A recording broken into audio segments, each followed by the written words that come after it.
"My time grows short," observed the spirit. "Quick." This was not addressed to Scrooge, or to any one whom he could see, but it produced an immediate effect, for again Scrooge saw himself. He was older now, a man in the prime of life. His face had not the harsh and rigid lines of latter years, but it had begun to wear the signs of care and avarice. There was an eager, greedy, restless motion in the eye which showed the passion that had taken root, and where the shadow of the growing tree would fall. He was not alone, but sat by the side of a fair young girl in a mourning dress, in whose eyes there were tears, which sparkled in the light that shone out of the ghost of Christmas past. "It matters little," she said softly, "to you very little. Another idol has displaced me, and if it can cheer and comfort you in time to come as I would have tried to do, I have no just cause to grieve."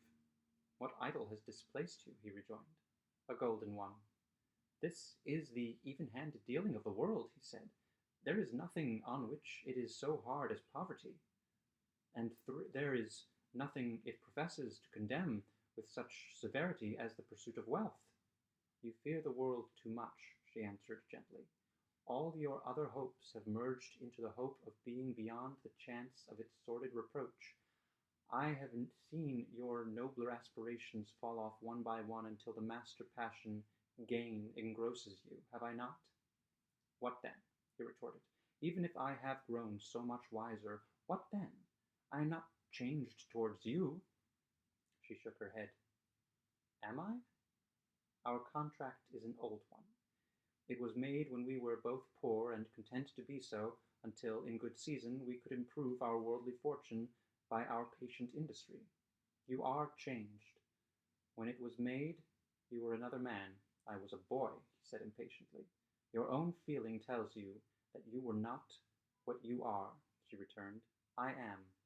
That which promised happiness when we were one in heart is fraught with misery now that we are two. How often and how keenly I have thought of this, I will not say. It is enough that I have thought of it, and can release you." "Have I ever sought release?" "In words? No, never." "In what, then?" "In a changed nature, in an altered spirit, in another atmosphere of life, another hope as its great end, in everything that made my love of any worth or value in your sight." "If this had never been between us," said the girl, looking mildly but with steadiness upon him, "tell me, would you seek me out and try to win me now?" "Ah, no." He seemed to yield to the justice of this supposition in spite of himself, but he said with a struggle, "You think not." "I would gladly think otherwise if I could," she answered. "Heaven knows, when I have learned a truth like this, I know how strong and irresistible it must be. But if you were free today, tomorrow, yesterday, can even I believe that you would choose a dowerless girl? You who, in your very confidence with her, weigh everything by gain, or choosing her, if for a moment you were false enough to your own guiding principle to do so, do I not know that your repentance and regret would surely follow? I do, and I release you, with a full heart, for the love of him you once were."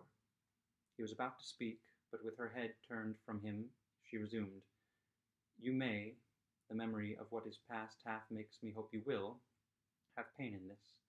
A very, very brief time, and you will dismiss the recollection of it gladly, as an unprofitable dream, from which it happened well that you awoke. May you be happy in the life you have chosen." She left him, and they parted. "Spirit," said Scrooge, "show me no more. Conduct me home. Why do you delight to torture me?" "One shadow more," exclaimed the ghost. "No more," cried Scrooge, "no more. I don't wish to see it. Show me no more." But the relentless ghost pinioned him in both his arms and forced him to observe what happened next. They were in another scene and place, a room, not very large or handsome, but full of comfort. Near to the winter fire sat a beautiful young girl, so like that last that Scrooge believed it was the same, until he saw her, now a comely matron sitting opposite her daughter.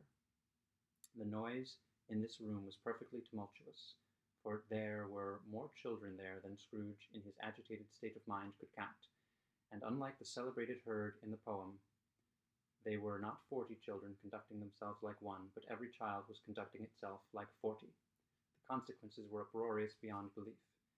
But no one seemed to care.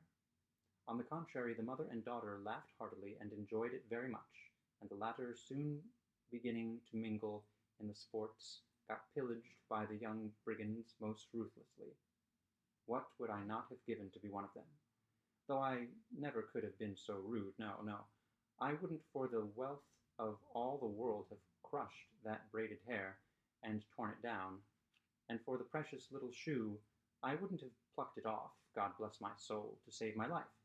As to measuring her waist in sport, as they did, bold young brood, I couldn't have done it. I should have expected my arm to have grown round it for a punishment, and never come straight again.